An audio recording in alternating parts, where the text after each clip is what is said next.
A relação sempre foi muito tranquila, ela está dizendo, muito companheirismo. E ela coloca uma coisa interessante aqui. Eles nunca brigaram durante todo o processo do namoro.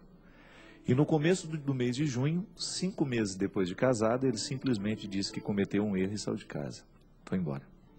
Foi como se uma bomba tivesse caído sobre a minha cabeça, padre. Minha família está muito abalada, a dele também, principalmente a mãe dele, que é muito católica. Eu o amo, sempre fui uma boa esposa, sempre fiz tudo certo. Padre, não sei o que fazer, não entendo por que ele fez isso comigo. Não sei mais se posso reconstruir a minha vida. Pois eu me casei na igreja e diante de Deus sempre serei casada. Por favor, me dê uma luz. Primeira coisa, minha filha, não se casa com uma pessoa com quem você nunca brigou. Né? Isso não é um valor, com todo respeito. Uma relação ela só pode ser compreendida como saudável se há desentendimentos também. Às vezes nós temos uma visão muito romanceada, muito romântica do outro, né?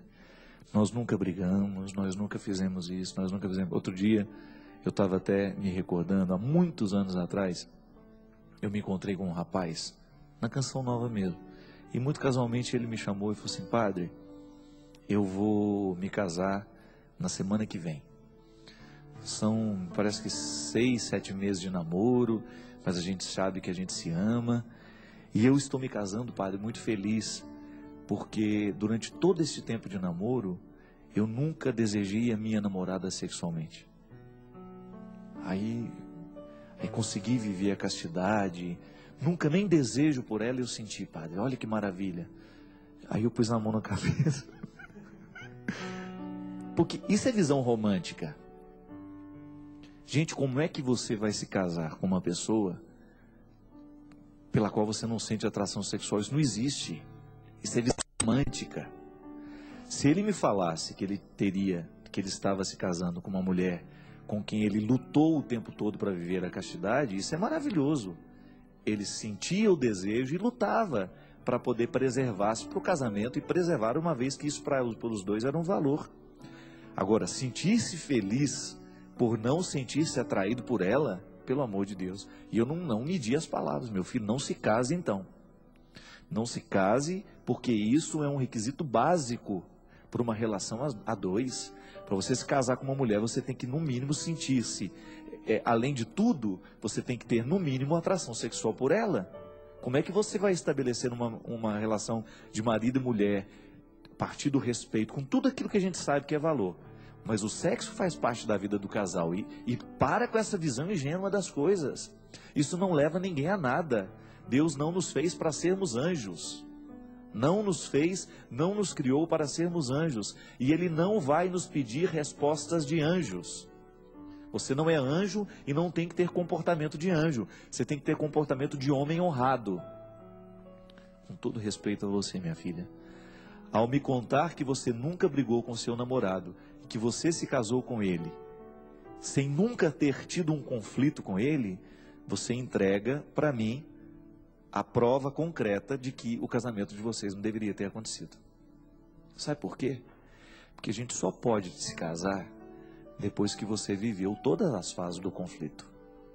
Porque senão você está casando com um príncipe encantado, e ele está casando com uma princesa. Recorda-se, o meu livro Sequestro da Subjetividade fala disso, que existem relações que elas são pautadas a partir dos contos de fadas. A menina espera que o príncipe encantado chegue. E um dia ela acha que encontrou esse príncipe encantado. Daqui a pouco ela descobre que ele é um sapo. Ela vai embora. O encanto se desfaz. Da meia-noite às badaladas do relógio e tudo vira abóbora. E eu gosto tanto de abóbora, mas aqui no caso não, né, é o sinônimo de que deu tudo errado. Veja bem, se ele foi embora é porque se estabeleceu a decepção dentro dele. Não brigar não é valor, gente. Pelo amor de Deus, a vida humana é feita de conflitos. E a gente só estabelece os verdadeiros amigos depois dos conflitos. Se na relação de amizade o conflito é necessário para você saber que ama, muito mais uma relação que vai virar casamento, que vai virar família. Então, às vezes, a gente erra por ter uma visão romântica das coisas. A visão romântica das coisas é aquela visão ingênua de achar que tudo vai ser perfeito, de que tudo será maravilhoso. É igual aquela menina que sai do interior, vai morar na capital para estudar, achando que ela vai viver um sonho de Cinderela. Chega lá, começa a dar tudo errado, ela volta embora 2, 3 dias depois. Tem que voltar mesmo. Se está esperando que a vida seja fácil, está esperando que tudo vai ser simples, não. Dá certo na vida é quem sabe enfrentar o conflito. Quem tem força o suficiente para deixar cair por terra as visões ingênuas que alimenta. Volto a dizer, é processo de maturidade. Uma criança sempre tem uma visão ingênua da vida. Gente, a história da humanidade é marcada pelo processo do deslocamento da visão ingênua até a filosofia. Quando relampeava, relampeja, como é que fala isso? Relampeava mesmo? O relâmpago. A gente falava relampeava. Lá em Minas a gente fala relampeava. Tá relampeando, menino. Desliga essa televisão, vai queimar. Quando relampejava, o Cristian está falando que é assim. Sabe o que a gente falava? Papai do céu está bravo. Isso é uma compreensão mítica da realidade. Isso é uma explicação fácil. Diante de tudo que a gente não sabe explicar, a gente costuma ter uma visão mágica, uma explicação mágica. A sabedoria, a inteligência, ela consiste em nós sabermos adequar as respostas para as devidas perguntas. Conflito é isso. É você buscar a resposta certa para a pergunta que você tem. Se você vive a partir de uma visão romanceada, de que tudo será lindo, maravilhoso, você vai se decepcionar justamente no momento que você descobrir que as pessoas não são assim. E o outro não tem obrigação de ser. Muitas vezes, minha filha, uma situação como a sua, você não é a única.